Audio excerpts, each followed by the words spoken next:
Hello everyone, this is Group 48.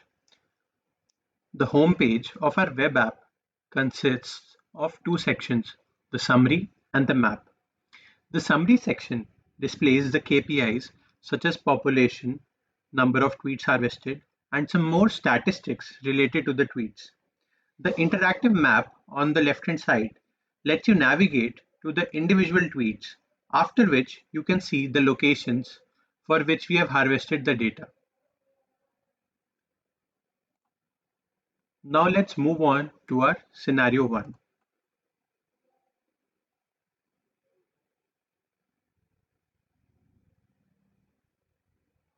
Scenario 1 provides a general overview of life in Australia, covering a wide range of topics from population, income levels, and political preferences, which are analyzed with the Twitter data. On the top left, we have a combination bar and line chart depicting the relationship between population counts and the number of tweets. As expected, cities with higher population counts have higher number of tweets. Right next to it, we have a graph depicting the relationship between average income and the calculated sentiment scores of tweets at the city level. We can see that the average income levels across the cities are similar and are not correlated with the sentiment of the tweets. On the bottom left, we have a pie chart showing the political party preference, which we have extracted based on the sentiment score of the users in their tweets related to politics. Based on the harvested tweets, more Australians favor the Labour Party, but the Liberal Party is close behind, with only a very narrow margin between the two. At the right of it, we have a word cloud showing the most frequently used hashtags by Twitter users from all over Australia. It captures the topics that interest people the most and can be seen by the relative size of the words. The trending topics are mostly from the politics, sports, and news. Now let's move on to scenario 2.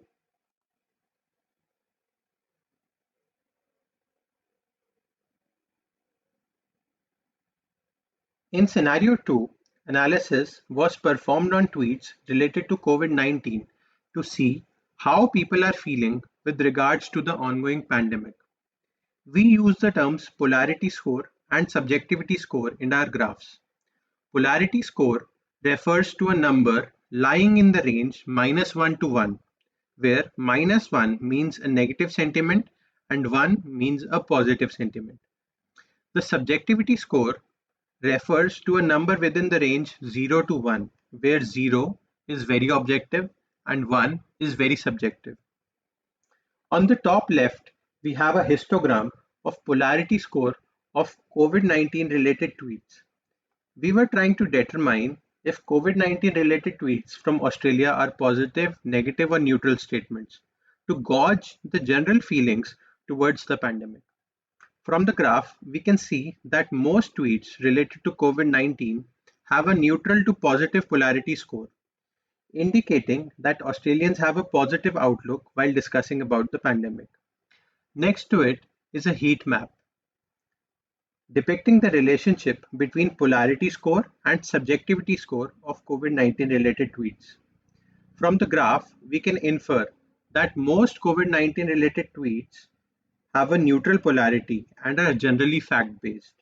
From the graph, we can infer that some of the tweets are derived from emotions and are on the positive side. At the bottom left is a graph depicting the relationship between the total number of tweets and number of COVID-19 related tweets for major cities across Australia. We can see that the ratio of total tweets to the tweets related to COVID is very less, which can be attributed to the less cases of COVID-19 in Australia. Lastly, we have a word cloud showing the most frequently used keywords in COVID-19 related tweets. During the initial days of data collection, we were getting many tweets about COVID and its impact.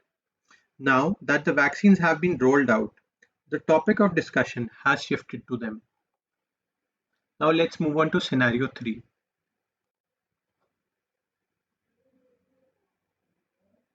In scenario 3, we delve into unemployment in Australia and its possible correlation with education levels.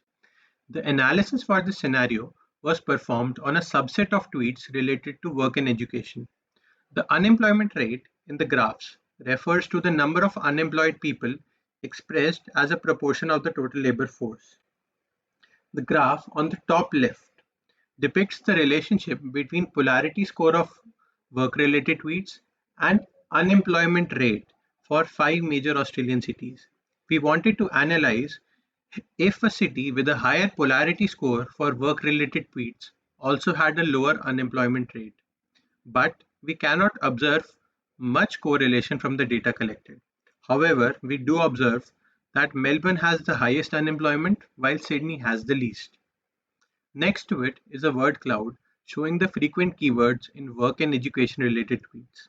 In general, people in Australia have a rather positive outlook towards work and education due to the high frequency of the positive words such as great, good, and well. The graph on the bottom left captures the subjectivity score of work related tweets and unemployment rate for 5 major Australian cities. We observe that there is no relationship between these parameters. On the bottom right, we have a line graph showing the relationship between unemployment rate and highest level of education attained by people across Australia. Here, we can see that higher the education levels, lower the unemployment. Thank you.